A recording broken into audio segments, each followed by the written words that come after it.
Welcome to online classes DO Nalgonda. మనము వర్గ సమీకరణాలు అభ్యాసం 5.3 సమస్యలకి సాధనలు చెప్పుకుంటున్నాం. ఇప్పుడు 9వ సమస్యకి సాధన చూద్దాం. రెండు కుళాయిలు కలిసి ఒక నీళ్ళ ట్యాంకును 9.3/8 గంటలలో నింపును. ఎక్కువ వ్యాసం ఉన్న కుళాయి ఒక్కటే, తక్కువ వ్యాసం ఉన్న కుళాయి నింపే సమయమునకు 10 గంటలు తక్కువ సమయంలో నింపును. అయితే ఒక్కొక్క కుళాయి విడివిడిగా ట్యాంకును నింపుటకు పట్టే కాలమును కనుగొను ఇచ్చాను. ఇక్కడ సమస్య ఏమి జరిగిందంటే, రెండు కుళాయిలు ఉన్నాయి. ఒక నీళ్ళ ట్యాంక్ని రెండు కుళాయిలు కలిసి 9.3/8 గంటల్లో నింపును అని ఇచ్చారు. మరియు ఇంకేమన్నాడు, ఒకవేళ ఎక్కువ వ్యాసం ఉన్న కుళాయి, రెండు కుళాయిల వ్యాసం వేరు అంటే ఒకటేమో ఎక్కువ వ్యాసం ఉన్న కుళాయి, ఒకటి తక్కువ వ్యాసం ఉన్న కుళాయి. ఎక్కువ వ్యాసం ఉన్న కుళాయి ఒక్కటే ఆ నీళ్ళ ట్యాంకుని తక్కువ వ్యాసం ఉన్న కుళాయి ఎంత సమయంలో నింపుతుందో అంతకన్నా 10 గంటల తక్కువ సమయంలో నింపుతుంది అని అనిపించారు. అంటే తక్కువ వ్యాసం ఉన్న కుళాయి ఒక 30 గంటల్లో నింపింది అనుకున్నాం నీళ్ళ ట్యాంకుని. మరి ఎక్కువ వ్యాసం ఉన్న కుళాయి ఏంటి, అది దానికన్నా 10 గంటలు తక్కువ, అంటే ఎక్కువ వ్యాసం ఉన్న కుళాయి ఏంటి 20 గంటల్లో నింపుతుంది. ఓకేనా? అయితే ఇక్కడ ఏమన్నాడు, ఒక్కొక్క కుళాయి విడివిడిగా ట్యాంకు నింపడం పట్టే కాలం కనుక్కోవాలి. అయితే ఇక్కడ ఇచ్చిన సమాధానం ముందు రాసుకుందాం. రెండు కుళాయిలు కలిసి నీళ్ళ ట్యాంకును నింపుటకు పట్టు కాలము లేదా సమయం 9.3/8. దీన్ని అపక్రమ భిన్నంగా మార్చుకుంటే 9 ఎంపుల 72 + 3 75/8 గంటలు అన్నమాట. ఓకేనా? ఇప్పుడు నేను ఒక పుస్తకాన్ని నేను 4 రోజుల్లో చదివాను అనుకోండి. అంటే నేను ఒక రోజులో ఎంత భాగం చదివినట్టు 1/4 భాగం చదివినట్టు. 4 రోజులు అంటే 1/4, 1/4, 1/1. అదేవిధంగా రెండు కుళాయిలు కలిసి నీళ్ళ ట్యాంక్ నింపుటకు 75/8 గంటలు సమయం తీసుకుంటే, మరి ఒక గంటలో నీళ్ళ ట్యాంకు నింపు భాగం, రెండు కుళాయిలు కలిసి ఒక గంటలో నీళ్ళ ట్యాంకు నింపు భాగము ఎంత అంటే ఇక్కడ 1/75/8 గంటలు పడుతుంది. అంత బాగా నింపుతుంది. మనం ఇంతకుముందు చెప్పుకున్నాం, ఒక పుస్తకాన్ని చదవడానికి నాకు 4 గంటల సమయం పడితే ఒక గంటలో నేను ఎంత భాగం చదివానని చెప్పాను, 1/4. అంటే ఇది నీళ్ళ ట్యాంక్ ఈ రెండు కుళాయిలు కలిసి 75/8 గంటల్లో నింపితే ఒక గంటలో ఎంత భాగాన్ని నింపుతున్నాయి, నింపు భాగం ఈజీ 1/75/8. 1/75/8 భాగాన్ని నింపుతుంది. అంటే దీన్ని 1/75 అంటే 8/75 అవుతుంది. రెండు కుళాయిలు కలిసి కూడా నీళ్ళ ట్యాంక్ ఒక గంటలో నింపు భాగం ఎంత, 8/75. ఓకేనా? ఇప్పుడు చూద్దాం. తక్కువ వ్యాసం ఉన్న కుళాయి విడిగా నీళ్ళ ట్యాంకును నింపుటకు పట్టు కాలము మనం కనుక్కోవాలి. కాబట్టి నేను x గంటలను కనుక్కుంటున్నాను. x గంటలు అని అనుకుంటాను. మరి ఎక్కువ వ్యాసం ఉన్న కుళాయి ఏమవుతుంది, ఇది ఎన్ని గంటల సమయం తీసుకుంటుందో అన్ని గంటల 10 గంటలు తక్కువ సమయం తీసుకుంటుంది కదా నింపడానికి. అందుకే ఎక్కువ వ్యాసం ఉన్న కుళాయి విడిగా నీళ్ళ ట్యాంకును నింపుటకు పట్టు కాలం ఏమైతే x - 10 గంటలకు. ఎందుకు ఇక్కడ x గంటలు అంటే దీనికన్నా 10 గంటలు తక్కువ కాబట్టి మనం అనుకున్నాం ఇది 30 గంటల నుంచి 20 గంటలు అనుకున్నాం. ఇక్కడ x తెలియదు కాబట్టి దాని నుంచి 10 తీసాము. ఓకే, x - 10 గంటలు అవును. అయితే మరి తక్కువ వ్యాసం ఉన్న కుళాయి x గంటలలో నింపితే నీళ్ళ ట్యాంక్ని, మరి ఒక గంటలో నీళ్ళ ట్యాంక్ నింపు భాగం ఏమవుతుంది, దీంట్లో 1/x బాగా నింపుతుంది. అది x గంటల్లో నింపితే నీళ్ళ ట్యాంక్ ఒక గంటలో ఎంత బాగా నింపుతుంది, 1/x భాగం 1/x అవుతుంది. మరి ఎక్కువ వ్యాసం ఉన్న కుళాయి ఒక గంటలో నీళ్ళ ట్యాంక్ నింపు భాగము 1/x - 10. ఎందుకు, ఇది ఆ నీళ్ళ ట్యాంక్ నింపడానికి పట్టు కాలము x - 10 అవర్స్ కాబట్టి ఒక గంటలో ఎంత బాగా నింపుతుంది, 1/x - 10. మరి ఇక్కడ చూడండి, రెండు కుళాయిలు కలిసి ఒక గంటలో నీళ్ళ ట్యాంక్ నింపు భాగం అంటే 8/75 అంటే ఇది ప్లస్ 1/x 1/x - 10 కదా. రెండు కుళాయిలు కలిసి ఒక గంటలో నింపు భాగం అంటే ఇది ప్లస్ ఇది కదా. మనం తక్కువ వ్యాసం ఉన్న కుళాయి ఒక గంటలో నింపు భాగము 1/x ప్లస్ ఎక్కువ వ్యాసం ఉన్న కుళాయి ఒక గంటలో నింపు భాగం 1/x - 10. అంటే ఈ రెండు కుళాయిలు ఒక గంటలో నింపు భాగం ఇదే కదా 8/7. మొత్తం దీనికే సమానమైనది. ఓకేనా? ఇప్పుడు ఈ రెండింటి యొక్క కాసాలు తీసుకుందాం. ఏమవుతుంది? x ఇంటూ x మైనస్ 10 అవుతుంది. క్రాస్ మల్టిప్లికేషన్ చేద్దాం. x minus 10 plus x by x into x minus 10 is equal to 8/7. మనం అటు రాసుకుందాం. x plus x 2x minus 10 by 2x minus 10 by x into x minus 10 is equal to 8/7. Cross multiply. 75 into 2x minus 10. 8 into x minus 10. ఇది ఏమవుతుంది? Inside one plus 150x minus 750 8x square minus 8 10s 80x. ఇక్కడ ఉన్నదాన్ని RHS లో ఉన్న విలువని LHS రాసుకుంటాం. LHS ని RHS రాసుకుంటాం. అంటే 8x square minus 80x is equal to 150x minus 750. చూడండి, ఇప్పుడు రైట్ సైడ్ లో ఉన్న విలువని లెఫ్ట్ సైడ్ తీసుకొస్తాం. 8x square minus 8x 150x ఇటు వస్తే ఏమవుతుంది? ఇక్కడ 80x ఇటు వస్తే మైనస్ అవుతుంది. 150x మైనస్ 750 ఇటు వస్తే ప్లస్ 750 అవుతుంది.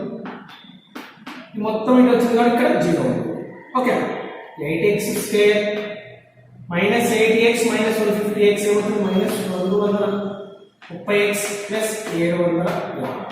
చూడండి, ఇక్కడ వర్గ సమీకరణం వచ్చింది. మనం ఇలాంటి వర్గ సమీకరణాలను ఎన్నో మనం సాధించాం. ఇక్కడ మనము కారణాంక పద్ధతి ద్వారా కానివ్వండి, వర్గమును పూర్తి చేయ పద్ధతి ద్వారా కానివ్వండి, సూత్రం ఉపయోగించగలం. 3 పద్ధతుల్లో మనం ఏ పద్ధతిని అనుసరించైనా వీటిని సాధించవచ్చు. x విలువను కనుక్కుందాం. చూడండి, ఈ కారణాంక పద్ధతి ద్వారా 8x స్క్వేర్ మైనస్ ఇది 200x మైనస్ 30x ప్లస్ 750. అంటే చూడండి, ఈ రెండింటిని కలిపితే మైనస్ 230x అంటే 750 ఇంటూ 8 మల్టిప్లై చేసి దీనికి సమానం అయిపోతుంది. ఓకేనా? చూడండి, 8x స్క్వేర్ 8x ని కామన్ తీసుకుంటే 200x ఇంటూ 30x అంటే ఎంత? మనకు 6000x 6000 అవుతుంది. అంటే 750 ఇంటూ 8 చూడండి ఒకసారి. కాబట్టి 750 ఇంటూ 8 800 8 5 40 x 56 ప్లస్ 4 60. అంటే ఈ విధంగా వీటి యొక్క మొత్తం ఏమో మైనస్ 230x, వీటి యొక్క లబ్ధం ఏమవుతుంది? 6000. అంటే x ఇంటూ x స్క్వేర్. ఇక్కడ స్థిర పదం ఏముంది? పాజిటివ్ ఉంది, ధనాత్మకం. x స్క్వేర్ గుణకం కూడా ధనాత్మకం. అంటే ఇక్కడ మనం రెండింటిని మల్టిప్లై చేసినప్పుడు ధనాత్మకం వచ్చే సందర్భాలు ఏంటి? 2 ప్లస్ అని ఉండాలి, 2 మైనస్ అని ఉండాలి. అందుకే మైనస్ 200x అని రాసిన 230x మైనస్ 30x అని రాసుకుంటాం. రెండింటిని యాడ్ చేసి మైనస్ 230x మల్టిప్లై చేసి మనకు 6000x స్క్వేర్ రావాలి. ఓకే, దీంట్లో నుంచి 8x కామన్ ఇస్తే ఇక్కడ x ఉంటుంది. ఇక్కడ నుంచి మనకేం ఇక్కడ ఏమొస్తుంది? 8x స్క్వేర్ కామన్ ఇస్తే 8x మైనస్ x మైనస్ ఇక్కడ ఏమొస్తుంది? 25. ఓకేనా? 25 ఇంటూ 8 25 ఇంటూ 8 200 కదా. అంటే 25 8 200. కాబట్టి x కి ఇటు x అవుతుంది. మైనస్ 30 కామన్ తీసి ఉంటుంది. ఇక్కడ x మైనస్ ఇందులో నుంచి 30 కామన్ తీసి వస్తుంది 25 వస్తుంది. 25 3 is 75 కాబట్టి 0 కి 0 25 is equal to 0. చూడండి, మళ్ళీ ఇక్కడ x మైనస్ 25 కామన్ తీసినట్లయితే ఇక్కడ ఏముంటుంది? 8x minus 30 is equal to 0. దీని నుంచి x minus 25 is equal to 0 లేదా 8x minus 30 is equal to 0. X is equal to 30/8. దీని నుంచి x is equal to 25. దీని ఏమైనా 4 15 అంటే 15/4 hours. ఇదేమో 15/4 గంటలు. ఇదేమో 25. x is equal to 25 గంటలలో వచ్చింది. x is equal to 15/4 గంటలలో వచ్చింది. అంటే x is equal మనం దేని ఈక్వల్ x అని తీసుకున్నాము అంటే తక్కువ వ్యాసం ఉన్న కుళాయి విడిగా నీళ్ళ ట్యాంకు నింపుటకు పట్టు కాలం x గంటలు అనుకున్నాం. అంటే x ప్లస్ ఏమొచ్చింది 25 వచ్చింది, ఇంకోటి 15/4 గంటలు అని వచ్చింది. ఇక్కడ మనకు 15/4 గంటలు అంటే మనం ఎక్కువ వ్యాసం ఉన్న కుళాయి నింపుటకు విడిగా నీళ్ళ ట్యాంక్ నింపడానికి పట్టే సమయం ఏమన్నాడు, తక్కువ వ్యాసం ఉన్న కుళాయి కన్నా 10 గంటలు తక్కువ అన్నాడు. మరి ఇక్కడ దీన్ని 15/4 అంటే ఎంత వస్తుంది, ఇంచుమించు 3 నుంచి 3 గంటల పైన 4 గంటల కన్నా తక్కువ. అంటే ఇది 4 అవర్స్ కన్నా తక్కువ వస్తుంది. మరి 4 అవర్స్ కన్నా తక్కువ అంటే మరి ఎక్కువ వ్యాసం ఉన్న కుళాయి దీనికన్నా 10 గంటలు తక్కువ సమయం అంటే ఇది నెగిటివ్ వస్తుందా, కాబట్టి ఇది x 15/4 అనే గంటలు కాదు. మనం ఏమవుతుంది x 25 అవుతుంది. అంటే x అనేది తక్కువ వ్యాసం ఉన్న కుళాయి, తక్కువ వ్యాసం తక్కువ వ్యాసం ఉన్న కుళాయి ట్యాంకుని విడిగా నింపుటకు పట్టు కాలము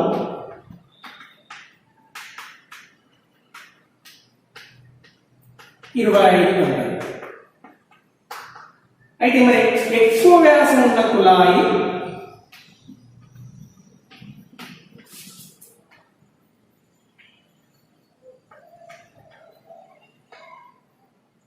ట్యాంకును అంటే నీళ్ళ ట్యాంకును విడిగా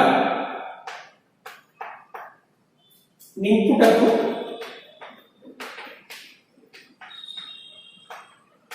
పట్టు కాలం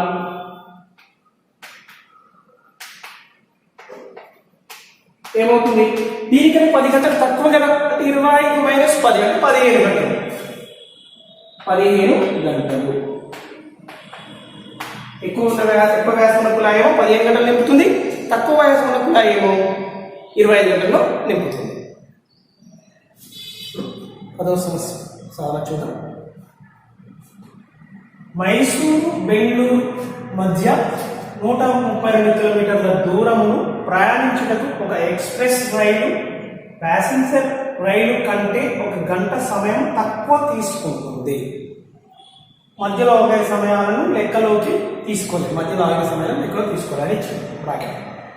ఎక్స్ప్రెస్ రైలు సగటు వేగం ప్యాసింజర్ రైలు సగటు వేగం కంటే 11 కిలోమీటర్ల గంటకి ఎక్కువ అయినా 2 రైళ్ల వేగాలను కనుగొనము అని ఇచ్చారు. ఇక్కడ సమస్యను ఒకసారి చూసినట్లయితే మైసూరు మరియు బెంగళూరు మధ్య దూరం ఎంత, 132 కిలోమీటర్లు. అయితే ఈ ఎక్స్ప్రెస్ రైలు ప్యాసింజర్ రైలు అంటే ప్యాసింజర్ రైలు ఆ 132 కిలోమీటర్ల దూరాన్ని ప్రయాణించడానికి ఎంత సమయం తీసుకుంటుందో, మరి ఎక్స్ప్రెస్ రైలు అంటే అది తీసుకున్న దానికన్నా 1 గంట తక్కువ సమయం తీసుకుంటుంది. అది 10 గంటల్లో సపోజ్ 10 గంటల సమయం తీసుకుంటే ఎక్స్ప్రెస్ రైలు ఏంటి 1 గంట తక్కువ అంటే 9 గంటల సమయం తీసుకుంటుంది. ఓకేనా? అయితే ఇంకేమి ఇచ్చాడు, ఎక్స్ప్రెస్ రైలు సగటు వేగము ప్యాసింజర్ రైలు వేగం కంటే 11 కిలోమీటర్ల గంటకు. అంటే దాని వేగం ఎంతైనా ఉండదు, దానికన్నా ఒక 11 కిలోమీటర్ల గంటకు ఎక్కువ వేగంతో ప్రయాణిస్తుంది. అయినా ఇప్పుడు ఆ 2 రైళ్ల వేగాలను కనుగొనము అని ఇచ్చారు. ఓకేనా? ముందుగా మనం ప్రయాణించాల్సిన దూరము రాసుకుంటాం. దూరం ఏంటి, 132 కిలోమీటర్లు. బెంగళూరు మైసూరు మధ్య దూరము 132 కిలోమీటర్లు. మనము ప్యాసింజర్ రైలు వేగం తెలిస్తే దానికి 11 కలుపుకుంటే ఏమొస్తుంది, ఎక్స్ప్రెస్ రైలు వేగం వస్తుంది కదా. కాబట్టి నేను ప్యాసింజర్ రైలు వేగము x కిలోమీటర్లు గంటకి x కిలోమీటర్ల దూరం ప్రయాణిస్తుందని అనుకున్నాము అని తీసుకున్నాం. మరి దాని నుంచి ఎక్స్ప్రెస్ రైలు వేగం ఏమవుతుంది, ప్యాసింజర్ రైలు వేగము ప్లస్ 11 అంతే కదా. వేగం కిలోమీటర్లు గంటకి, వేగం కాబట్టి కిలోమీటర్లు గంటకి. ఓకేనా? అంటే ప్యాసింజర్ రైలు వేగం ఏమని తీసుకున్నాం ఇప్పుడే, x ప్లస్ 11 గంట స్పీడ్ ఎక్కువ కాబట్టి ఇది ఏమవుతుంది, x plus 11 kilometres per hour అవును. ఇది ఇవ్వబడింది ఎందుకు, ఎక్స్ప్రెస్ రైలు వేగం అనేది ప్యాసింజర్ రైలు వేగం కన్నా 11 కిలోమీటర్స్ పర్ అవర్ ఎక్కువ వేగం ఉంది. అంటే ఇది 40 కిలోమీటర్ల వేగంతో వచ్చింది అనుకోండి, ప్యాసింజర్ రైలు. ఎక్స్ప్రెస్ రైలు ఎంత వేగంతో వెళ్తున్నట్టు 51 కిలోమీటర్లు గంటకి. అంటే ప్యాసింజర్ రైలు గంటకి 40 కిలోమీటర్ల దూరాన్ని ప్రయాణిస్తే ఎక్స్ప్రెస్ రైలు అనేది 51 కిలోమీటర్లు గంటకి దూరం ప్రయాణించాలి. ఓకేనా? అయితే ప్యాసింజర్ రైలు నేవాసుండండి 132 కిలోమీటర్ల దూరమును x కిలోమీటర్లు గంటకు వేగముతో ఈ దూరాన్ని ప్రయాణిస్తే పట్టే కాలము తెలియదు కదా, t1 అనుకుంటే కాలం ఎంత అనుకుంటున్నా, ఈ దూరాన్ని ఇంత వేగముతో ప్రయాణిస్తే పట్టే కాలం t1 అనుకుంటే మనకు కాలము ఈక్వల్ ఏమని రాయొచ్చు, దూరం బై వేగమే కదా. అంటే t1 ఈక్వల్ దూరం బై వేగం. t1 ఈక్వల్ దూరం ఎంత దూరం 132, వేగం ఎంత వేగంతో ఉంది ప్యాసింజర్ రైలు x, కాబట్టి t1 ఈక్వల్ 132/x. ఇది చేస్తే మనకు t1 వస్తుంది సమయం. ఇంకా ఎక్స్ప్రెస్ రైలు వేగము 132 కిలోమీటర్ల దూరమును x+11 km/h వేగముతో ప్రయాణిస్తే పట్టే కాలం t2 అనుకుంటే అప్పుడేమంటే t2 ఈక్వల్ మళ్ళీ దూరం బై వేగమే కదా, దూరం 132 కిలోమీటర్లు, దీని వేగము ఎక్స్ప్రెస్ రైలు వేగం x+11. అయితే ఇక్కడ మనకు కండిషన్ ఏంటిదో 1 గంట సమయం తక్కువ తీసుకుంటుంది. అంటే ఇదేంటిది, ప్యాసింజర్ రైలు ఇంత దూరం ప్రయాణించడానికి తీసుకునే సమయం అంటే ఇది t1. ఈ t2 ఏంటి, ఎక్స్ప్రెస్ రైలు 132 కిలోమీటర్ల దూరం ప్రయాణించడానికి తీసుకునే సమయం t2. అంటే t1 మైనస్ t2 ఈక్వల్ ఏంటి, 1 అవర్. అది లెక్కలు ఇక్కడ ఇవ్వబడదు కాబట్టి t1 minus t2 equal 1 hour అని తీసుకున్నాం. అంటే t1 అంటే ఏంటి మనకు 132/x మైనస్ t2 అంటే 132/x+11 1. ఇప్పుడు దీన్ని ఆసార్ బట్టి మనం సింప్లిఫై చేస్తే వర్గ సమీకరణం వస్తుంది. దాన్ని సాధిస్తే x వస్తుంది. x అనేది ఏమవుతుంది, ప్యాసింజర్ రైలు వేగం వస్తుంది. దానికి 11 కలుపుకుంటే ఎక్స్ప్రెస్ రైలు వేగం వస్తుంది. ఓకేనా? ఇప్పుడు దీన్ని కాసాగ్ తీసుకుందాం. ఏంటి, x × x+11 అనేది కాసాగ్ అవుతుంది. x × x+11 అనేది హారంలో కాసాగ్ అవుతుంది. ఇక్కడ 1 ఉంది, క్రాస్ మల్టిప్లై చేస్తే x+11 × 132. ఓకేనా? 132 × x+11 మైనస్ చూడండి x × 132 అంటే 132x. ఓకేనా? చూడండి 132 క్రాస్ మల్టిప్లై చేస్తే 132x+11 minus 132x cross multiply చేస్తే x × x+1. ఓకేనా? రెండింటిలో 132 ఉంది కదా, 132 కామన్ లేదా, 132 కామన్ తీస్తే ఏముంటుంది, x+11 మైనస్ x ఉంటుంది is equal to x × x x² plus x × 1 11 కదా, 11x. ఓకేనా? 11x. చూడండి ఈ plus x minus x cancel అయిపోతే 132 × 11 is equal to x² plus 11x. చూడండి ఈ వాల్యూని RHS ని LHS రాసుకుందాం. x² plus 11x. చూడండి 11 2s are 22, 11 3s are 33 plus 2 35, 11 1s are 11 plus 3, 11 plus 3 అంటే 145. అంటే నేను RHS ని LHS రాసుకుని LHS ని RHS రాసుకుని దీని కాంపౌండ్ మల్టిప్లై చేసిన 132 × 11 1 ప్లస్ 145 వస్తుంది. ఇప్పుడు 145 మీకు తీసుకొచ్చినట్లయితే x² plus 11x minus 1452 is equal to 0. ఇక్కడ చూడండి ఇప్పుడు వర్గ సమీకరణంలోకి మారింది. ఇప్పుడు దీన్ని 3 పద్ధతులు ఏ పద్ధతినైనా అనుసరించి మనము సాధించినట్లయితే x విలువ తెలుస్తుంది. నేను ఇక్కడ కారణాంక పద్ధతి ద్వారా చెప్తున్నాను. మీరు ఈ అన్ని సమస్యలకి విద్యార్థులు మీరందరూ కూడా వర్గంలో పూడ్చే పద్ధతిని సూత్రం ద్వారా మీరు కనుక్కోండి. ఓకేనా? ఇక్కడ 11x ఉంది, 1452 ఉంది. అంటే ఇక్కడ దీన్ని 1452ని కారణాంక విభజన చేసినట్లయితే మనకేమవుతుంది చూద్దాం. రెండు కారణాంక లబ్ధంగా రాసుకోవాలి. 1452 అంటే చూద్దాం. 1452 ఏమవుతుంది, 2 7s 2 2s 2 6s 2 3s 2 6s 3s ఏమవుతుంది, 2 1s 8s 4 2 టేబుల్ ఉంది. Next 3 1s 3 2s 3 1s. Next 11 11 sir 11 sir చూడండి ఏమవుతుంది ఇక్కడ యాడ్ చేసిన 11x రావాలి, మల్టిప్లై చేస్తేనేమో అంటే మైనస్ రావాలి, అంటే ఒకటి పాజిటివ్ టర్మ్, ఒకటి ధనాత్మకము, ఒకటి రుణాత్మకం తీసుకోవాలి. అంటే ఇందులో చూడండి ఈ 11 4 అంటే దీని ఏమన్నా 1452 ని ఈ 11ని 4 మల్టిప్లై చేసి 44 ఇంటూ 11 33 చూడండి 44x మైనస్ 33x తీసుకోవాలి, యాడ్ చేస్తే S11x అవుతుంది, మల్టిప్లై చేస్తే మైనస్ 1452 ఓకేనా. X square plus 44x minus 33x minus 1452 is equal to 0. ఇప్పుడు ఎక్స్ ని కామన్ తీస్తే ఫస్ట్ ఇట్లో నుంచి పదాల నుంచి ఎక్స్ ప్లస్ 44 మైనస్ 33 ని కామన్ తీస్తే ఎక్స్ ప్లస్ 44 వస్తుంది ఓకేనా ఇజ్ ఈక్వల్ టు 0. చూడండి ఎక్స్ ప్లస్ 44 మళ్ళీ కామన్ తీసినట్లయితే x minus 33 is equal to 0. అంటే x plus 44 is equal to 0 అంటే x plus 44 is equal to 0 లేదా x minus 33 is equal to 0 అంటే ఎక్స్ ఈజ్ ఈక్వల్ టు 33, ఇక్కడ x is equal to minus 44. అంటే ఒకసారి మనం ఎక్స్ ఈజ్ ఈక్వల్ దేని is equal x అనుకున్నాము, మనము ప్యాసింజర్ రైలు వేగము x కిలోమీటర్లు గంటకి అనుకుంటాం ఓకేనా. అంటే ఇక్కడ వేగం అనేది మైనస్ రుణాత్మకం ఉండదు కదా, వేగము రుణాత్మకంగా ఉండదు.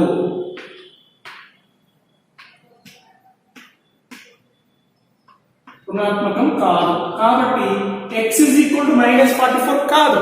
అంటే ఏమవుతుంది x ఈజ్ ఈక్వల్ టు 33 అంటే x ఈజ్ ఈక్వల్ టు 33 అవుతుంది. అంటే ప్యాసింజర్ రైలు వేగము therefore ప్యాసింజర్ రైలు వేగము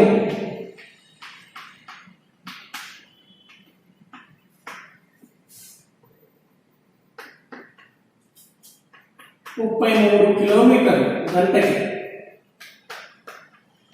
మరి ఎక్స్ప్రెస్ రైలు వేగం ఏమవుతుంది, ఎక్స్ప్రెస్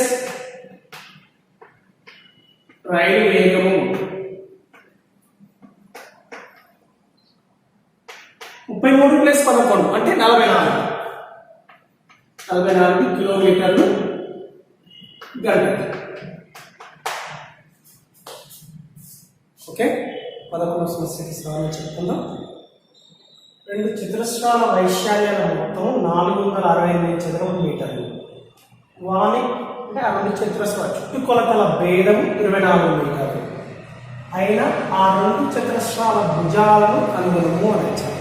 ఇక్కడ రెండు చతురస్రాలు ఇచ్చాడు, వాటి యొక్క వైశాల్యాలు మొత్తం ఇచ్చాడు, మరియు చుట్టుకొలతల భేదం ఇచ్చాడు.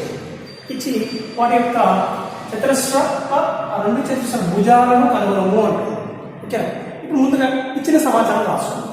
రెండు చతురస్రాల వైశాల్యాల మొత్తము 468 చదరపు మీటర్లు, రెండు చతురస్రాల చుట్టుకొలతల భేదము 24 మీటర్లు. ఇది ఇచ్చిన సమాచారం రాసుకుందాం. ఇప్పుడు చతురస్రాల భుజాలను కనుగొనడం కోసము ఇప్పుడు నేను తీసుకున్న మొదటి చతురస్ర భుజము x మీటర్లు అనుకుంటున్నాను, x మీటర్లు అని అనుకుంటున్నాను. అయితే ఇక్కడ మరి x మీటర్లు అయితే దాని మొదటి చతురస్రం చుట్టుకొలత ఏమవుతుంది, 4 ఇంటూ భుజమే కదా, అంటే మొదటి చతురస్రం యొక్క చుట్టుకొలత 4x అవుతుంది. ఓకే 4x అవుతుంది. అయితే ఇక్కడ ఏమిచ్చాడు, భేదం 24 మీటర్లు అన్నాడు. రెండు చతురస్రాల చుట్టుకొలతల భేదం 24 మీటర్లు అంటే మొదటి చతురస్రం యొక్క చుట్టుకొలత మైనస్ రెండవ చతురస్రం యొక్క చుట్టుకొలత ఇజ్ ఈక్వల్ టు, అదే కదా భేదం అంటే మైనస్ కదా, మొదటి చతురస్రం యొక్క చుట్టుకొలత మైనస్ రెండవ చతురస్రం యొక్క చుట్టుకొలత ఇజ్ ఈక్వల్ టు కొలత 24 మీటర్లు. అయితే ఇక్కడ మనం మొదటి చతురస్రం యొక్క చుట్టుకొలత మైనస్ రెండవ చతురస్రం యొక్క చుట్టుకొలత అంటున్నామంటే మొదటి చతురస్రం యొక్క భుజము అనేది పెద్దగా వస్తుంది, రెండవ చతురస్రం యొక్క భుజం అనేది చిన్నగా వస్తుంది. లేదంటే రెండవ చతురస్రం యొక్క చుట్టుకొలత మైనస్ మొదటి చతురస్రం యొక్క చుట్టుకొలత ఆ విధంగా తీసుకోవచ్చు. ఇక్కడ నేను మొదటి చతురస్రం యొక్క చుట్టుకొలత మైనస్ రెండవ చతురస్రం యొక్క చుట్టుకొలత అని చెప్పేసి 24 మీటర్లు తీసుకుంటాం. అయితే దీని నుంచి మనకి ఇక్కడ మొదటి చతురస్రం చుట్టుకొలత ఏమని తెలుసు, 4x అని తెలుసు. అయితే రెండవ చతురస్రం చుట్టుకొలత దీన్ని అటు పంపించేస్తే ఏమవుతుంది, దీని నుంచి రెండవ చతురస్రం చుట్టుకొలత కనుక్కోవచ్చు కదా. అంటే మొదటి చతురస్రం చుట్టుకొలత మైనస్ 24 అంటే 4x, మొదటి చతురస్రం చుట్టుకొలత 4x మైనస్ 24 ఎందుకు వీటి భేదం ఇవ్వడం అంటే 4 ఈ రెండింటిలో నుంచి 4 కామన్ తీస్తే 4 ఇంటూ ఎక్స్ మైనస్ 6 ఏంటిది రెండవ చతురస్రం యొక్క చుట్టుకొలత వచ్చింది 4 ఇంటూ ఎక్స్ మైనస్ 6 అంటే రెండవ చతురస్రం యొక్క చుట్టుకొలత 4 ఇంటూ అంటే ఏంటి చతురస్రం చుట్టుకొలత ఏమంటారు 4 ఇంటూ భుజమే కదా అంటే 4 తర్వాత ఉన్నది ఇది ఏమవుతుంది భుజం అవుతుందిగా రెండవ చతురస్రం యొక్క భుజం ఎక్స్ మైనస్ 6 కాదు లేదనుకోండి రెండవ చతురస్రం యొక్క భుజము అంటే చుట్టుకొలతని 4తో డివైడ్ చేసి 4 క్యాన్సిల్ అయిపోయి భుజం ఏమవుతుంది ఎక్స్ మైనస్ 6 మీటర్లు అవుతుంది అయితే మళ్ళీ ఇచ్చిన సమాధానం తీసుకుందాం అంటే మొదటి చతురస్రం యొక్క భుజం ఎక్స్ అనుకుంటే రెండవ చతురస్రం యొక్క భుజం ఏమైంది ఎక్స్ మైనస్ 6 అయింది కాబట్టి రెండు చతురస్రాల వైశాల్యాల మొత్తం తీసుకున్నాయి ఇప్పుడు 468 అంటే రెండు చతురస్రాల వైశాల్యం మొత్తం అంటే మొదటి చతురస్ర వైశాల్యము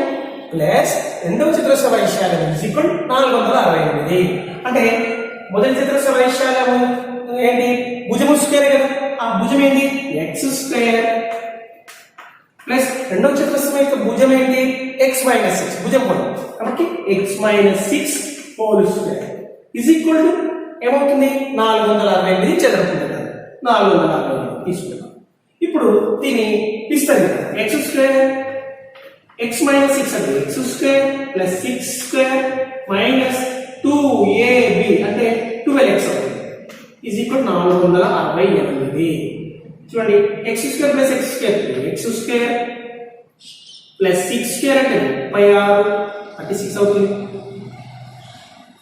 మైనస్ 12x 468 ఇటు తీసుకుంటాం అక్కడ వైపు ఉంది కదా ఎక్కడ వైపు తీసుకొస్తాం మైనస్ అవుతుంది ప్లస్ ఇద్దాం చూడండి 2x square plus minus 12x 36 తీసేస్తే 468లో నుంచి 36 తీసేయాలి 36 తీసేస్తే ఏమవుతుంది ఇక్కడ 2 3 నుంచి 6 నుంచి 3 పోతే 3 432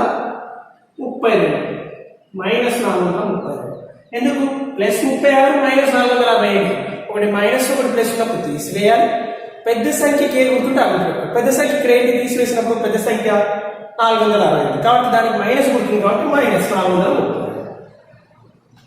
ఈజ్ ఈక్వల్ టు 0 చూడండి 36 పోతే ఓకే ఇప్పుడు ఈ మూడిట్లో 2 అనేది ఏంటి మనం 2 కామన్ తీసాం అనుకోండి ఇక్కడ 2x ఉంది 12x ఉంది 430 అన్ని 2 యొక్క మల్టిపుల్సే కాబట్టి 2 యొక్క గుణిజాలు కాబట్టి 2 కామన్ ఇక్కడ అది రాస్తున్నాం 2x square minus 12x minus 432 is equal 0 2 common తీస్తే ఏమవుతుంది x square minus 6x minus ఏమవుతుంది 216 కదా 2 కామన్ తీస్తే 432 లో నుంచి 2 కామన్ పోతే 216 ఇప్పుడు ఏంటి x square minus 6x minus 216 0 ఇప్పుడు అంటే 2 ఇంటూ సంథింగ్ ఉంది 2 అనేది 0 కాదు కాబట్టి ఈ సంథింగ్ 0 తీసుకోవాలి ఇక్కడ ఓకేనా ఇప్పుడు మైనస్ 6x రెండు పదాలు మొత్తం రాసుకోవాలి మైనస్ 216కి 2 కారణాంకాలను కలుపుకోవాలి అవి ఎలా ఉండాలి ఆ 2 కారణాంకాలు లబ్ధం ఏమో 100 రావాలి వాటికి లబ్ధం మరియు వాటిని కలిపినప్పుడు ఏం కావాలి మైనస్ 6x రావాలి అంటే ఒకటి ప్లస్ ఒకటి మైనస్ తీసుకోవాలి ఎందుకు ప్రొడక్ట్ చేసి మైనస్ రావాలన్నప్పుడు లబ్ధము ఎప్పుడు మైనస్ వస్తుంది ఒకటి మైనస్ ఒకటి ప్లస్ ఉన్నప్పుడు మాత్రం 2 కారణాంకాల్లో ఒకదానికి మైనస్ ఉండాలి ఒకదానికి ప్లస్ ఉండాలి మరి ఇక్కడ మైనస్ మధ్య పదం మైనస్ ఉంది అంటే పెద్ద సంఖ్యకి మైనస్ తీసుకోవాలి చూద్దాం 216ని 2 1 పోదులకు 2 సున్నాలు మళ్ళీ 2 8 2 5 2 4 2 2 7 నెక్స్ట్ 3 9 3 చూడండి ఇందులో మనకు మైనస్ 6x రావాలి ఏంటి చూస్తే ఇక్కడ ఈ రెండింటిని మళ్ళీ 3 2 6 6 12 తర్వాత ఈ 2 3 6 6 18 18 మైనస్ 18x అంటే 216 ఈజ్ ఈక్వల్ 18 ఇంటూ 12 రాయాలి మైనస్ 216 మైనస్ 18 అంటే x square minus 18x plus 12x minus 216 ఎక్స్ని కామన్ తీస్తే ఎక్స్ మైనస్ 18, ఇక్కడ 12ని కామన్ తీస్తే x minus 18 is equal to మళ్ళీ ఎక్స్ మైనస్ 18 కామన్ తీసినట్లయితే ఎక్స్ ప్లస్ దీని నుంచి x minus 18 is equal to 0 లేదా x plus 12 is equal to 0. దీని నుంచి x is equal minus 18 plus 18 లేదా x is equal to minus 12. ఇక్కడ దేంటి ఎక్స్ ఏంటిది? చతురస్రం యొక్క మొదటి చతురస్రం యొక్క భుజము. అంటే మొదటి చతురస్రం యొక్క భుజము అంటే భుజము కొలత అనేది రుణాత్మకం ఉండదు కదా. భుజము కొలత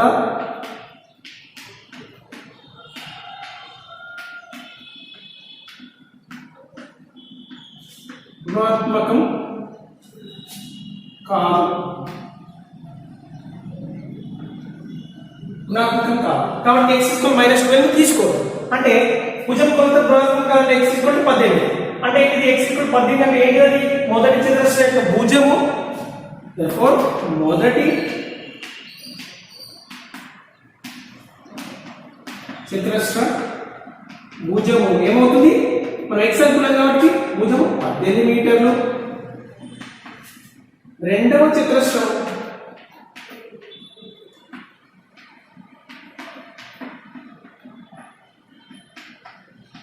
భుజము 18 నుంచి ఇక్కడ ఏమవుతుంది? ఎక్స్ మైనస్ 6 కదా. దానికన్నా రెండవ చతురస్రం భుజం ఏమవుతుంది? ఎక్స్ మైనస్ 6 అంటే ఎక్స్ దగ్గర 18 రాస్తే 18 మైనస్ 6 అంటే ఏమవుతుంది? 12 మీటర్లు. ఈ విధంగా అవును.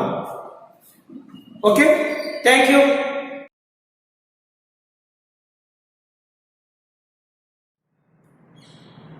Welcome to online classes DO Nalgonda. మనము వర్గ సమీకరణాలు అనే అధ్యాయం గురించి నేర్చుకుంటున్నాము. ఇందులో ఈ వీడియోలో మూలాల స్వభావం గురించి, అంటే వర్గ సమీకరణం యొక్క మూలాల స్వభావం గురించి మరియు అభ్యాసం 5.4లోని సమస్యలకు సాధనని చెప్పుకుందాం. ముందుగా మూలాల స్వభావం అంటే a x square plus b x plus c is equal 0 అనే వర్గ సమీకరణానికి మన మూలాలు ఏమని చెప్పినాము? Minus b plus or minus root b square minus 4ac by 2a అనుకుంటాం. అయితే ఇక్కడ మనము ఈ వర్గ సమీకరణం యొక్క మూలాల గురించి చెప్పుకోవడానికి ముందు మనం వర్గ బహుపది గురించి బహుపదులు అనే చాప్టర్లో చెప్పుకున్నాము. ఆ వర్గ బహుపది యొక్క శూన్య విలువలు ఏమనుకున్నాము? దాన్ని గ్రాఫ్ గీస్తే దాని యొక్క రేఖాచిత్రం ఎక్స్ అక్షాన్ని ఏ బిందువుల వద్ద అయితే ఖండిస్తుందో ఆ బిందువుల యొక్క ఎక్స్ నిరూపకాలే వాటికి శూన్య విలువలు అవుతాయని చెప్పుకున్నాం. ఇక్కడ కూడా సేమ్ వర్గ సమీకరణం యొక్క ఏంటి రేఖాచిత్రం గ్రాఫ్ గీస్తే దాని యొక్క రేఖాచిత్రం అనేది ఎక్స్ అక్షాన్ని ఏ బిందువుల వద్ద ఖండిస్తుందో అవే అది యొక్క మూలాలు అగును. ఇక్కడ చూడండి, ఇక్కడ మనము ఇక్కడ 3 సందర్భాలు తీసుకున్నాము. పార్ట్ 1, పార్ట్ 2, పార్ట్ 3 అని. ఇక్కడ మనకు a x square plus b x plus c is equal 0లో మనం బి స్క్వేర్ మైనస్ 4ac కనుక్కోవాలి. వాల్యూ కనుక్కున్నప్పుడు అంటే ఇచ్చిన సమీకరణాన్ని వర్గ సమీకరణాన్ని ఈ ప్రామాణిక సమీకరణంతో ప్రామాణిక రూపంతో పోల్చి వర్గ సమీకరణం యొక్క ప్రామాణిక రూపంతో పోల్చినప్పుడు ఏ విలువ బి విలువ సి విలువ రాసుకొని b square minus 4ac value కనుక్కుంటే గ్రేటర్ దెన్ 0 అయినా ఆ వర్గ సమీకరణానికి ఏమో 2 వేరు మూలాలు ఉండును. అదేంటి? అది minus b plus root b square minus 4ac by 2a, ఇంకోటి minus b minus root b square minus 4ac by 2a అను. వీటి యొక్క ఈ వర్గ సమీకరణాన్ని అంటే b square minus 4ac greater than 0 వచ్చిన ఆ వర్గ సమీకరణాన్ని మనం గ్రాఫ్ గీస్తే దాని యొక్క రేఖాచిత్రం ఏమో విధంగా చూడండి. ఈ విధంగా అంటే ఎక్స్ అక్షాన్ని ఇక్కడ 2 బిందువుల వద్ద ఖండించింది.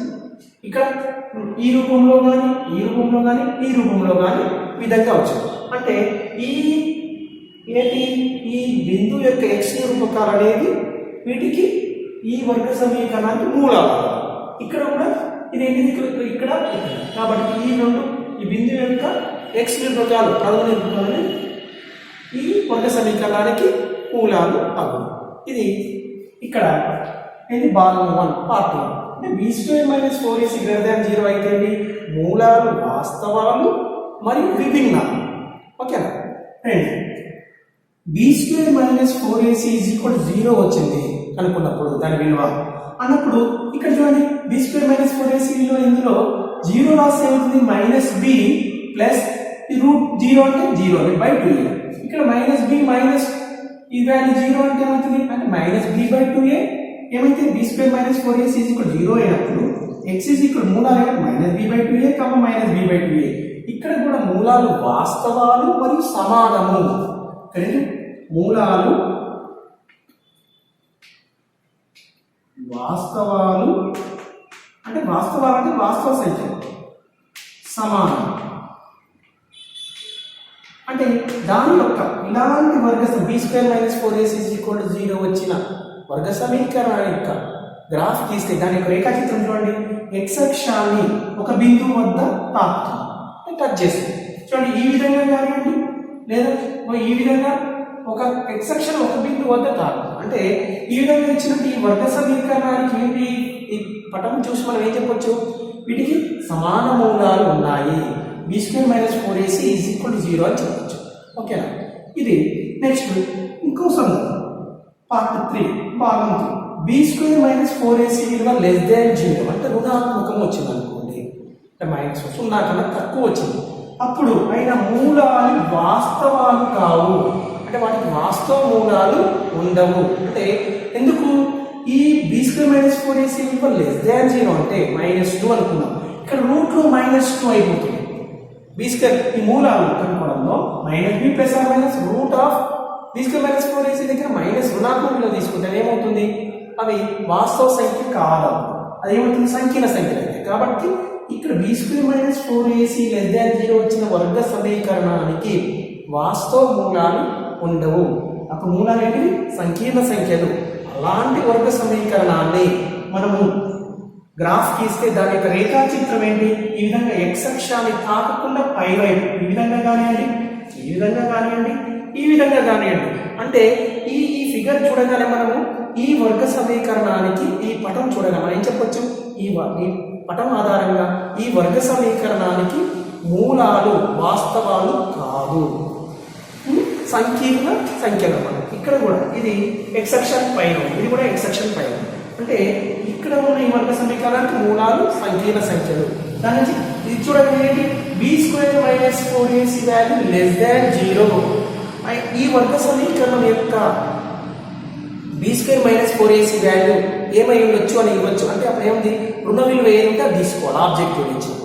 1 2 3 మైనస్ వల్ల ఏమి ఇన్వెస్ట్ అది B square minus 4ac value అవుతుంది. ఎందుకు లెస్ దాన్ 0 కాబట్టి.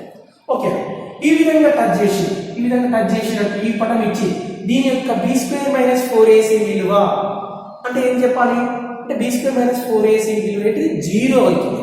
అంటే అప్పుడు మూలాలు x అక్షం తాకుతున్నాయి అనుకోండి, అంటే వర్గ సమీకరణం యొక్క గ్రాఫ్ గీస్తే రేఖాచిత్రం x అక్షాన్ని తాకుతుందంటే దానికి ఏమిటూ బి స్క్వేర్ మైనస్ 4ac విలువ ఈజ్ ఈక్వల్ 0 అని, మరి మూలాలు సమానము మరియు వాస్తవాలు.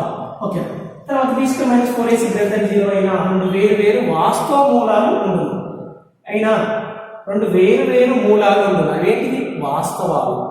కాబట్టి ఈ విధంగా మనం మూలాల స్వభావం చెప్పవచ్చు. మనం ఓవరాల్ ఇంకేం చెప్పొచ్చు, ఇక్కడ మనం ఇంకో బాక్స్ తీసుకున్నట్లయితే ఇక్కడ ax square plus bx plus c is equal 0 యొక్క మూలాల స్వభావం చెప్పడానికి ఏంటి బి స్క్వేర్ మైనస్ 4ac అనేది నిర్ణయిస్తుంది. ఈ బి స్క్వేర్ మైనస్ 4ac అనేది ఏం చేస్తుంది, ax square plus bx plus c is equal to 0 యొక్క వర్గ సమీకరణం యొక్క మూలాలను స్వభావం చెప్పడంలో నిర్ణయిస్తుంది. కాబట్టి మనం ఏమంటాం, బి స్క్వేర్ మైనస్ 4ac అనేది ax plus bx plus c యొక్క ఈజ్ ఈక్వల్ 0 అనే వర్గ సమీకరణం మూలాల స్వభావం చెప్పడం నిర్ణయిస్తుంది. కాబట్టి దీని ఏమంటాం, బి స్క్వేర్ మైనస్ 4ac ని విచక్షణి అంటారు.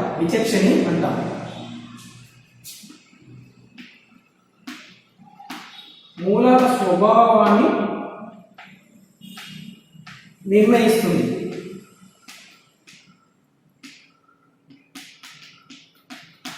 కావున మనం ఏమన్నాయి, బి స్క్వేర్ మైనస్ 4ac ని విచక్షణి అంటాము. విచక్షణ అంటే ఏమనుకో డిస్క్రిమినేట్ ఇంగ్లీష్లో విచక్షణి అంటాము. అంటే మనము ఇంకా ఈ విధంగా చెప్పవచ్చు b square minus 4ac is greater than 0. అప్పుడు మూలాలు ఏంటి అయినా మూలాలు ఆ వర్గ సమీకరణం యొక్క మూలాలు ఏంటి? మూలాలు వాస్తవాలు. వర్గ సమీకరణం యొక్క మూలాలు వాస్తవాలు విభిన్నాలు. వాస్తవాలు విభిన్నాలు. ఇంకా ఒకవేళ b square minus 4ac is equal to 0 వచ్చిందనుకోండి, అయినా ఆ వర్గ సమీకరణం యొక్క మూలాలు వాస్తవాలు సమానము. ఒకవేళ b square minus 4ac less than 0 అయినా అంటే నెగిటివ్ వచ్చింది, మూలాలు వాస్తవాలు కాదు. వాస్తవ మూలాలు ఉండవు, వాస్తవాలు కాదు అంటే సంకీర్ణాలు అవుతాయి, సంకీర్ణ సంఖ్య. ఈ విధంగా మనము ఏదైనా ఒక వర్గ సమీకరణం ఇచ్చినప్పుడు దాని యొక్క మూలాల స్వభావం చెప్పడానికి మనం ఏమి ఉపయోగిస్తాము? విచక్షణ. B square minus 4ac value కనుక్కొని అది గ్రేటర్ దాన్ 0 వచ్చినట్లయితే అది మూలాలు వాస్తవాలు విభిన్నాలని, ఇజ్ ఈక్వల్ టు 0 వచ్చినట్లయితే మూలాలు వాస్తవాలు సమానమని, లెస్ దాన్ 0 వస్తే మూలాలు వాస్తవాలు కాదు, సంకీర్ణ సంఖ్యలని చెప్తాం. ఇప్పుడు అభ్యాసం 5.4లోని సమస్యలకి సాధన చూద్దాం. అభ్యాసం 5.4 మొదటి సమస్య చూద్దాం. క్రింది సమీకరణాల మూలాల స్వభావమును తెలుపు. ఒకవేళ వాస్తవ మూలాలు ఉంటే కనుగొనండి. ఇక్కడ 3 సమస్యలు ఇవ్వడం జరిగింది. మొదటిది 2x² minus 3x plus 5 is equal to 0. వీటికి మూలాల స్వభావం తెలుపమన్నాడు.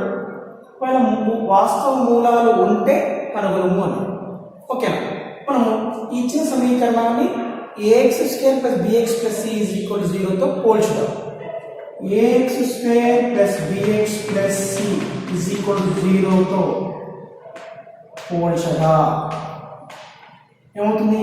x² కోషంట్ a ఇక్కడ 2, ఇక్కడ x కోషంట్ b ఇక్కడ -3, c కాన్స్టెంట్ స్థిర పదం 5.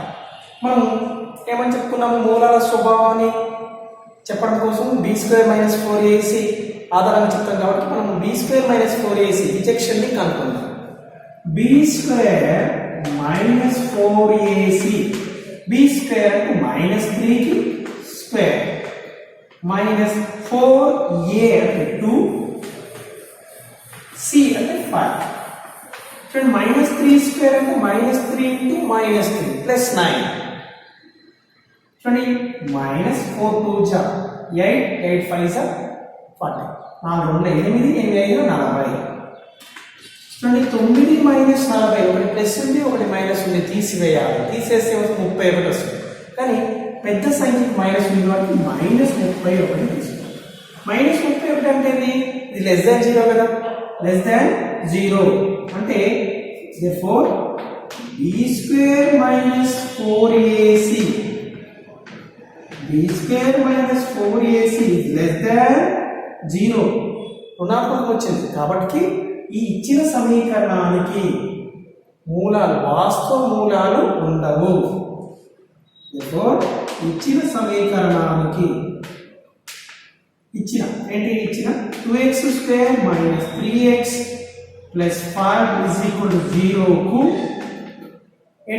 వాస్తవ మూలాలు ఉండవు.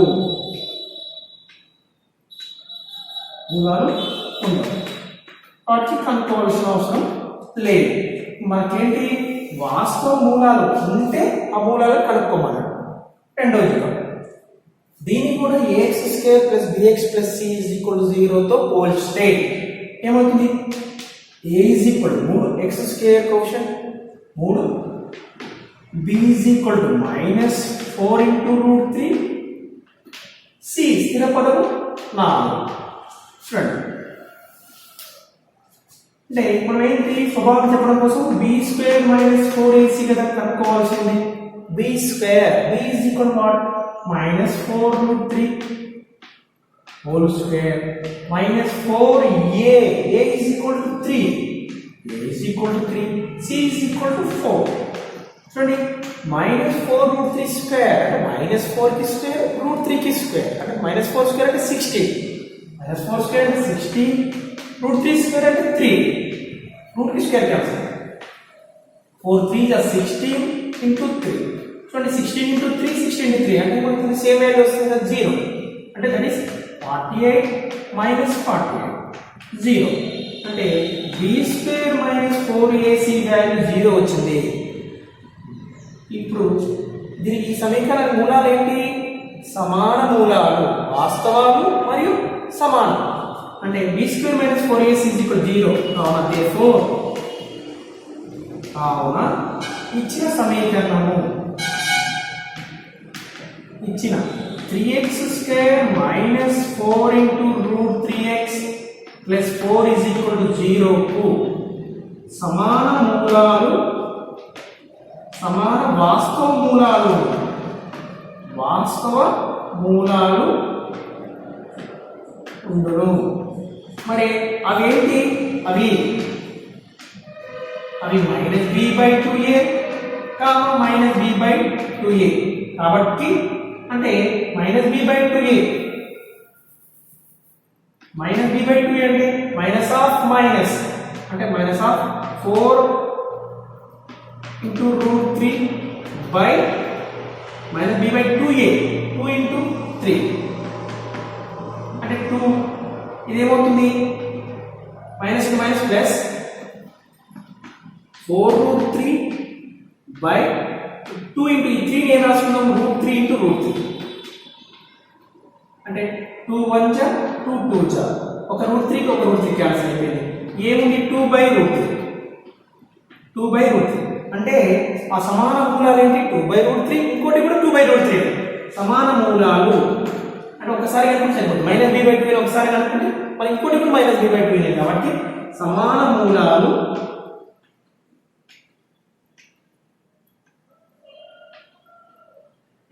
Two by root 3 comma 2 by root 3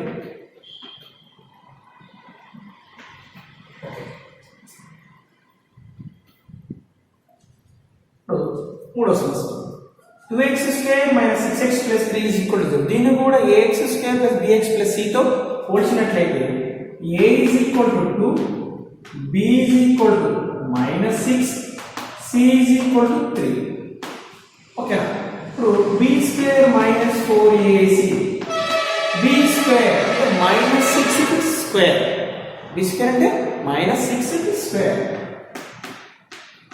minus 4a అంటే 2 c అంటే 3 చూడండి minus 6 square means minus 6 into minus 6 minus into minus plus 6 square 36 4 2 జా 8 4 8 8 3 24 36 మైనస్ 24 ఏమవుతుంది 12 అంటే b square minus 4ac is greater than 0 కాబట్టి ఇక్కడ మూలాలు ఏంటివి వాస్తవాలు మరియు విభిన్నాలు మూలాలు ఇక్కడ మూలాలు వాస్తవాలు విభిన్నాలు అగును విభిన్నాలు మరి ఏంటి అది x is equal minus b plus or minus root b square minus 4ac by 2a కదా x is equal minus of what is b is equal minus 6 kada minus of minus 6 plus or minus root b square minus 4ac ante 12 by 2 into a ante ఎంత 2 kada 2 into 2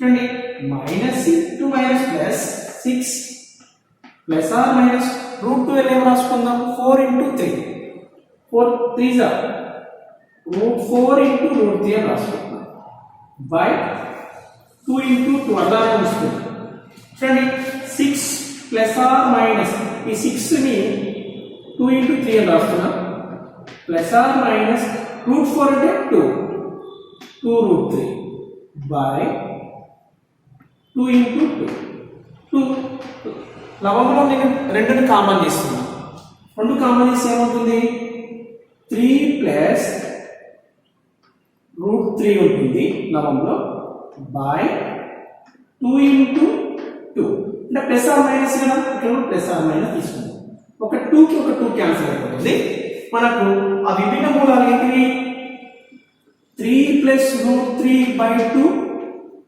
ఒకటి comma 3 minus √3 by 2 లు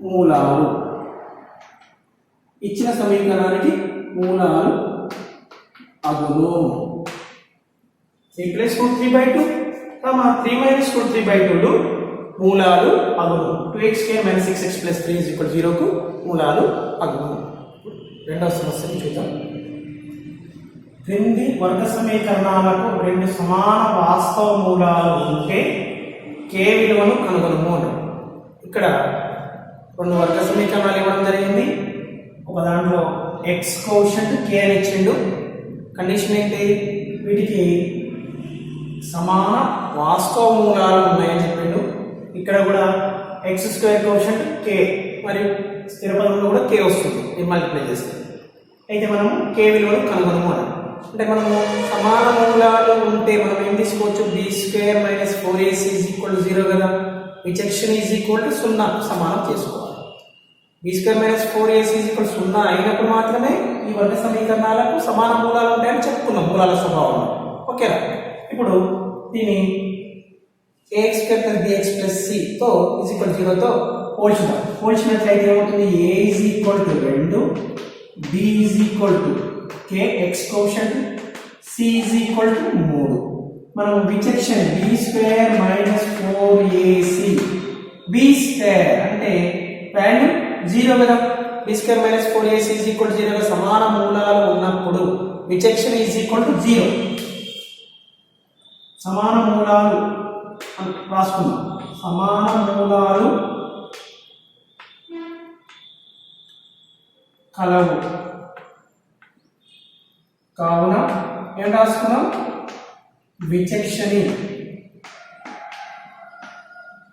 = 0 అంటే b² ఇక్కడ తీసుకున్నాం విచక్షణ = 0 అంటే b² - 4ac = 0 b అంటే k² - 4a అంటే 2 c అంటే 3 c = 0 చూడండి k² -4 2 जा 8 8 3 जा 24 అంటే 24 k² = 24 పంపిస్తే -24 అవుతుంది +24 k ఏమవుతుంది plus or minus √24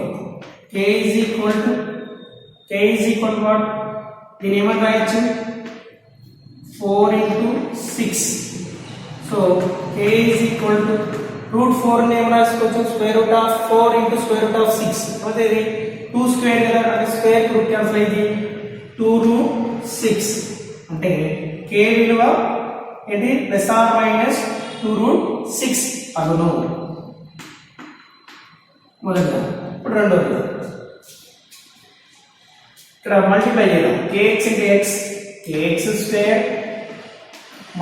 - 2 kx into 2 minus 2kx plus 6 is equal to 0 ఇక్కడ ఏమన్నాడు k is not equal to 0 well k is equal to 0 అయిపోతే ఏమవుతుంది ఇది వర్గ సమీకరణం కాదు చూడండి ఇక్కడ దీన్ని కూడా ax² + bx + c is equal to 0 తో పోల్చుదాం a is equal to x² కోషన్ అంటే k b is equal to -2k c is equal to 6 ఇక్కడ ఈ వర్గ సమీకరణానికి ఏంటి సమాన మూలాలు కలవు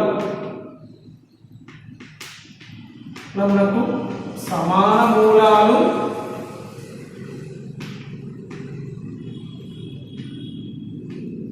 స్థలము. కావున ఇది ఇవ్వబడి జరిగింది. కావున ఏం రాసుకోవచ్చు? విచక్షణి ఈజ్ ఈక్వల్ టు విచక్షణి ఈజ్ ఈక్వల్ టు 0. అంటే b square minus 4ac is equal to 0. b square అంటే మైనస్ 2k హోల్ స్క్వేర్. ఓకేనా? మైనస్ 4a, a అంటే k, c అంటే 6 is equal to 0. Minus 2k square అంటే మైనస్ 2k అంటే minus 2k 4k square. ఇది ఏమవుతుంది? 6 24k. ఈ రెండింటిలో నుంచి నేను 4k టేకెన్ యాజ్ కామన్ తీసుకుంటే ఒక k ఉంటుంది, 6 వస్తుంది. ఈ 4k బయటకు 6 k మైనస్ 6. చూడండి ఇక్కడ ఏమి చూడండి, k is not equal to 0 అన్నాడు. అంటే 4 is not equal to 0, k is not equal to 0. ఇక్కడ మూడింటి యొక్క లబ్ధము 0 అంటున్నాడు. అంటే ఇందులో 4 ఈజ్ నాట్ ఈక్వల్ టు 0. 4 అనేది 0కి సమానం కాదు, k అనేది 0కి సమానం కాదు. ఇవ్వడం జరిగింది. సో మనకు ఆటోమేటిక్గా వీటి యొక్క ప్రొడక్ట్, ఈ మూడు యొక్క ప్రొడక్ట్ 0 వస్తుంటే ఏది 0 అన్నట్టు k minus 6 is equal to 0. k minus 6, ఇది k మైనస్ 6. ఇక్కడ మనకు కొద్దిగా అవుపిస్తా లేదు. k మైనస్ 6 ఇది 4k into k minus 6 is equal to 0. అంటే k minus 6 is equal to 0. దీని నుంచి k వాల్యూ 6. అంటే ఈ విధంగా సమాన మూలాలు ఉండి ఏదైనా k విలువ కానీ p విలువ కానీ కనుక్కోమంటే, అంటే వాటి యొక్క కోఎఫిషియంట్ x కోఎఫిషియంట్ కానివ్వండి, స్థిర పదంగా కానివ్వండి, x స్క్వేర్ కోఎఫిషియంట్ కానివ్వండి, ఏదైనా ఒక p ఆర్ t k ఇచ్చినప్పుడు కనుక్కోమంటే మనం విచక్షణని 0కి సమానం చేసుకొని b square minus 4ac is equal 0కి సమానం చేసి కనుక్కోవాలి. ఓకేనా? ఇప్పుడు మూడో సమస్య సాధన చూద్దాం. మామిడి పండ్లను నిల్వ చేయుటకు పొడవు వెడల్పునకు 2 రెట్లు ఉండే విధంగా 800 చదరపు మీటర్ల వైశాల్యము గల ఒక దీర్ఘచతురస్రాకార స్థలమును ఏర్పాటు చేయగలమా? చేయగలిగితే దాని పొడవు వెడల్పులను కనుగొను. అంటే దాని వైశాల్యమేమో 800 చదరపు మీటర్లు, పొడవేమో వెడల్పునకు 2 రెట్లు ఉండే విధంగా చేయగలమా? కొలతలు సాధ్యమైతే చూద్దాం. ఇది ఇక్కడ ఏమి ఇవ్వబడిందో అది రాసుకుందాం. ముందుగా దీర్ఘచతురస్రాకార స్థలము పొడవు ఏమన్నాడు? వెడల్పునకు 2 రెట్లు. అదే దీర్ఘచతురస్రాకార స్థలము పొడవు ఈజ్ ఈక్వల్ టు వెడల్పునకు 2 రెట్లు. ఇది ఇవ్వబడినది. అప్పుడు వెడల్పు నేను x మీటర్లు అనుకునినా ఆ దీర్ఘచతురస్రాకార స్థలం యొక్క పొడవు ఏమైతుంది? 2x అవుతుంది. ఓకేనా? దీర్ఘచతురస్రాకార స్థలం యొక్క వెడల్పు నేను x మీటర్లు అనుకుంటున్నాను. పొడవు వెడల్పునకు 2 రెట్లు కాబట్టి 2x. ఓకే, మరి ఇంకేమి ఇచ్చాడు? దీర్ఘచతురస్రాకార స్థలం వైశాల్యం కూడా జరిగింది 800 చదరపు మీటర్లు. 800 చదరపు మీటర్లు ఇది ఇవ్వబడినది.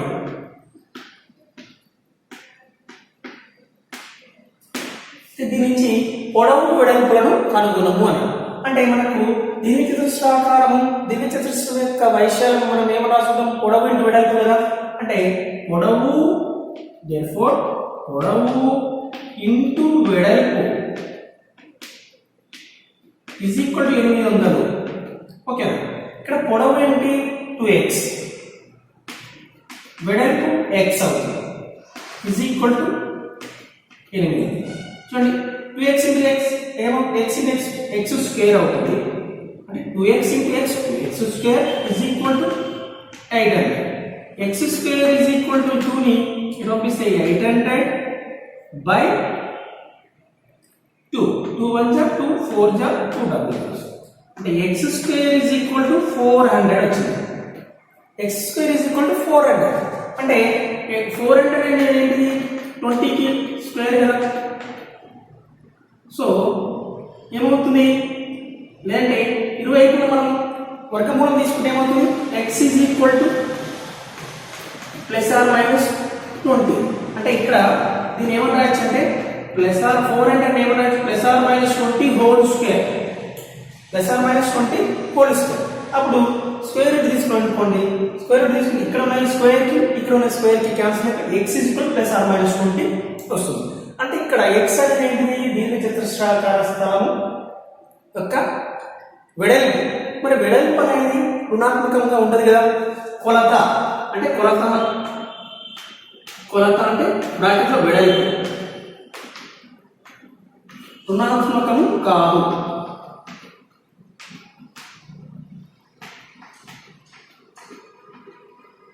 కాబట్టి వెడల్పు ఏమవుతుంది? వెడల్పు 20 మీటర్లు. దీర్ఘచతురస్రాకార స్థలం యొక్క వెడల్పు 20 మీటర్లు, పొడవు 2 × 20 కదా, అంటే 40 మీటర్లు. 40 మీటర్లు ఆగును.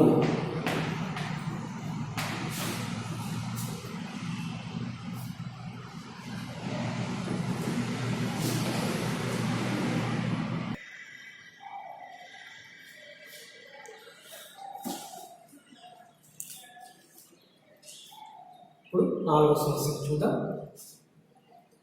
ఇద్దరు మిత్రుల వయసుల మొత్తం 20 సంవత్సరాలు. 4 సంవత్సరాల క్రితము వారి వయసుల లబ్ధము 48. ఇది సాధ్యమేనా? ఒకవేళ సాధ్యమైతే వారి వయసులను కనుగొనము అంటుంది. ఇక్కడ ఇద్దరు మిత్రుల వయసుల మొత్తం ఏమో 20 సంవత్సరాలు. అది ఇచ్చిన దాన్ని ఇద్దరు మిత్రుల వయసుల మొత్తం 20 సంవత్సరాలు అని తీసుకున్నాం. ఇది ఇవ్వబడినది. అందులో ఇద్దరిలో మొదటి వ్యక్తి వయస్సు మరి రెండో వ్యక్తి వయస్సు విడివిడిగా మనకు తెలియదు. మనం ఏమనుకున్నాం? ఇందులో మొదటి వ్యక్తి వయస్సు నేను ఏం తీసుకుంటున్నాను? x సంవత్సరములు అనుకునేనా. మరి రెండవ వ్యక్తి యొక్క వయస్సు ఏమవుతుంది? 20 నుంచి తీసేయాలి కదా. సపోజ్ మొదటి వ్యక్తి యొక్క వయసు 9 సంవత్సరాలు అనుకోండి. రెండవ వ్యక్తి యొక్క వయసు ఏమవుతుంది? 20 - 9 11 సంవత్సరాలు అవుతుంది. రెండవ వ్యక్తి యొక్క వయసు ఈజ్ ఈక్వల్ టు ఇద్దరు వ్యక్తుల వయసులో నుంచి ఒక వ్యక్తి వయసును తీసేస్తే రెండవ వ్యక్తి వయసు ఏమవుతుంది? 20 - x. మొదటి వ్యక్తి యొక్క వయసుని తీసేస్తుంది. 20 - x సంవత్సరంలో అవుతుంది. నెక్స్ట్ ఏమని ఇచ్చిండు? 4 సంవత్సరాల క్రితము వారి వయసులో లబ్ధం ఇచ్చు 48 అని.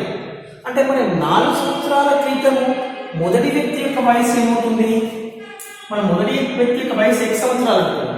మరి 4 సంవత్సరాల క్రితం మొదటి వ్యక్తి యొక్క వయసు ఇందులో నుంచి x నుంచి 4 తీశారు. ఇప్పుడు 10వ తరగతి విద్యార్థులు మీ యొక్క వయస్సు 15 సంవత్సరాలు. 4 సంవత్సరాల క్రితం మీ వయసు ఎంత? అంటే 15 నుంచి 4 తీసేస్తాం కదా, అంటే 11 కదా. ఇక్కడ కూడా మొదటి వ్యక్తి యొక్క వయసు x సంవత్సరాలు కాబట్టి 4 సంవత్సరాల క్రితం అతని వయసు ఏమవుతుంది? అందులో x లో నుంచి ప్రస్తుత వయసులో నుంచి అందులో నుంచి ఏం చేయాలి? 4 సంవత్సరాలు తీసేయాలి. అంటే 4 సంవత్సరాల క్రితం మొదటి వ్యక్తి యొక్క వయసు x - 4 సంవత్సరాలు.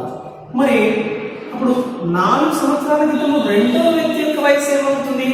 అంటే ఇంతకుముందు మనం ఏమనుకున్నాం? రెండవ వ్యక్తి యొక్క వయసు 20 - x అనుకున్నాం కదా.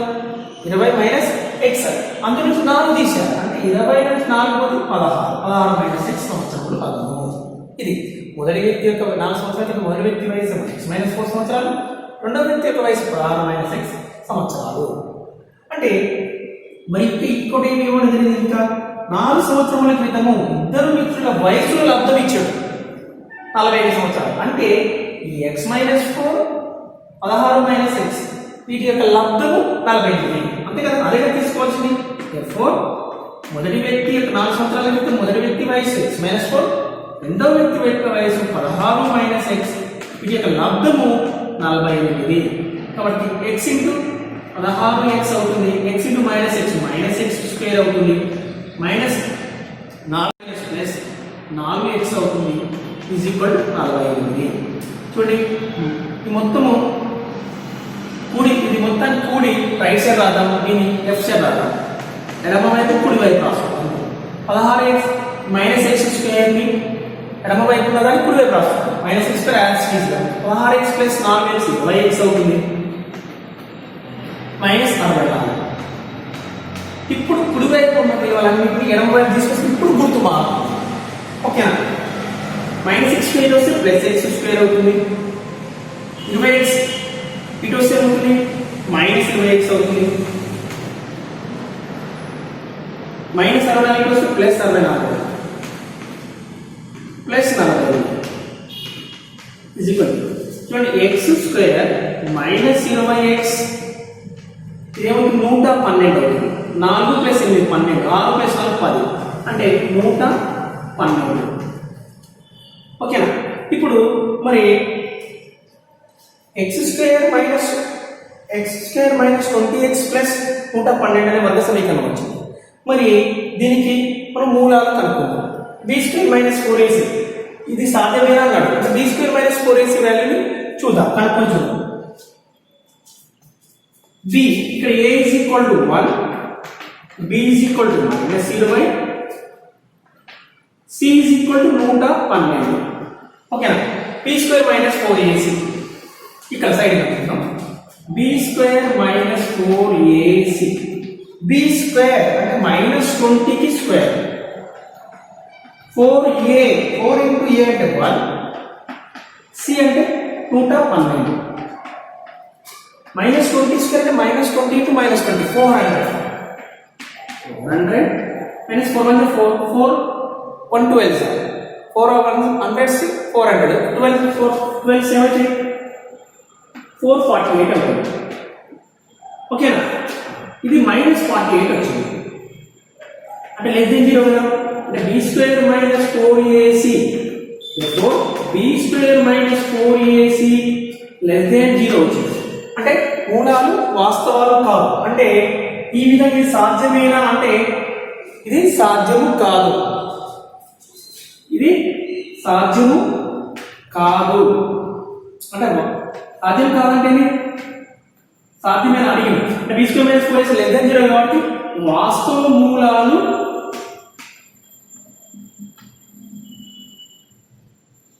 ఉండవు,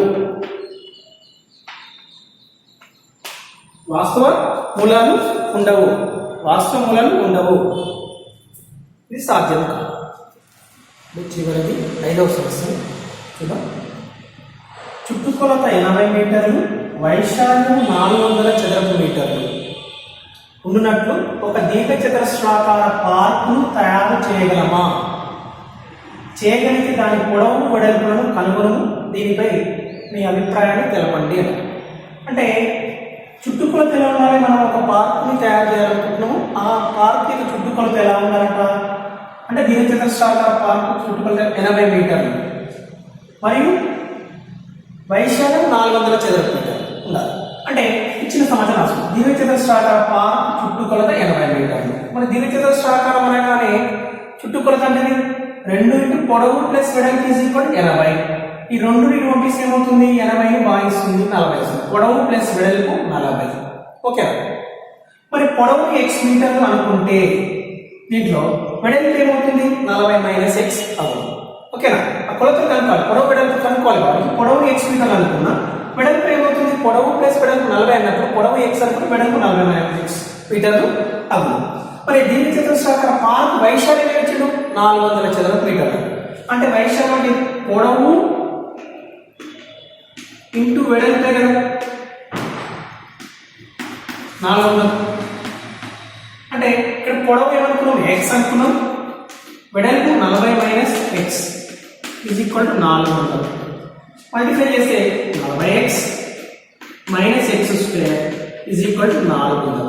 దీన్ని LHS ని RHS రాసుకుందాం. దీని ఇటువైపు రాసుకుందాం, ఇటువైపు రాసుకుందాం. 40x minus x square. ఇప్పుడు RHS మొత్తాన్ని లెఫ్ట్ సైడ్ తీసుకొస్తే ప్లస్ అవుతుంది. Minus x square plus x square అవుతుంది. Minus 40x plus 400 is equal to 0. దీన్ని ఏమని రాసుకోవచ్చు? x square minus 20x minus 20x plus 400. x common ఇస్తే x మైనస్ 20, ఇందులో మైనస్ 20 కాంబినేషన్ అనుకోండి, x మైనస్ 20. చూడండి మైనస్ 20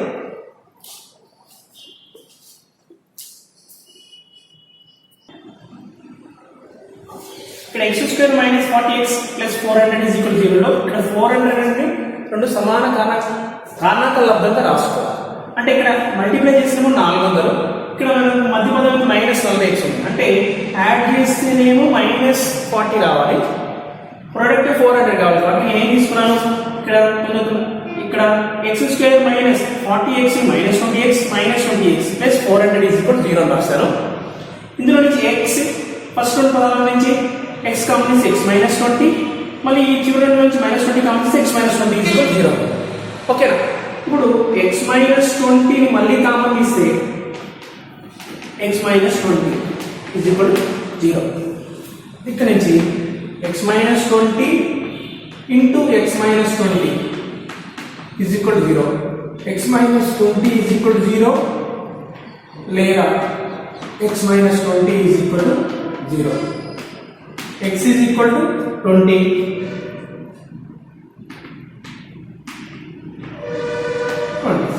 ఓకేనా? ఇక్కడ మరి x ఏమనుకున్నాము? x అంటే ఇక్కడ సమానంగా ఆలోచన అంటే మనం b² - 4ac కనుక్కొని ఆ విధంగా చేయొచ్చు. -b/2a ఆ విధంగా డైరెక్ట్ వస్తుంది. సమానం x 20 x 20. ఇక్కడ x మనం దేని విలువ x అనుకున్నాము? పొడవు. పొడవు అంటే పార్క్ యొక్క పొడవు 20 మీటర్లు.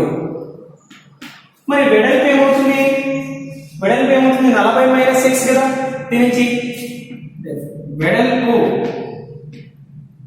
40 - 20 ఏమైంది? 20 మీటర్లు.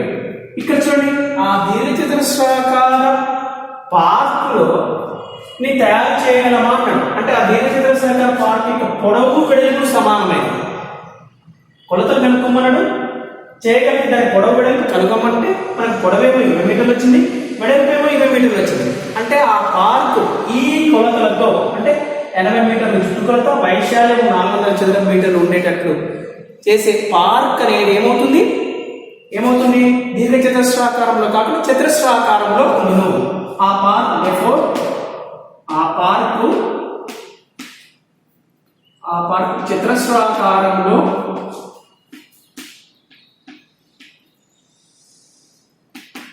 చతురస్రాకారంలో ఉండును. ఎందుకు? ఆ దీర్ఘచతురస్రంలో పొడవు మరియు వెడల్పు సమానమైపోయింది అనుకోండి. దీర్ఘచతురస్రం యొక్క పొడవు వెడల్పు సమానమైతే ఆ దీర్ఘచతురస్రం ఏమంటాము? చతురస్రం అంటాము. కాబట్టి ఆ పార్క్ అనేది చతురస్రాకారంలో ఉండును. ఎందుకనగా పొడవు వెడల్పు సమానమైనవి కాబట్టి. Okay, thank you.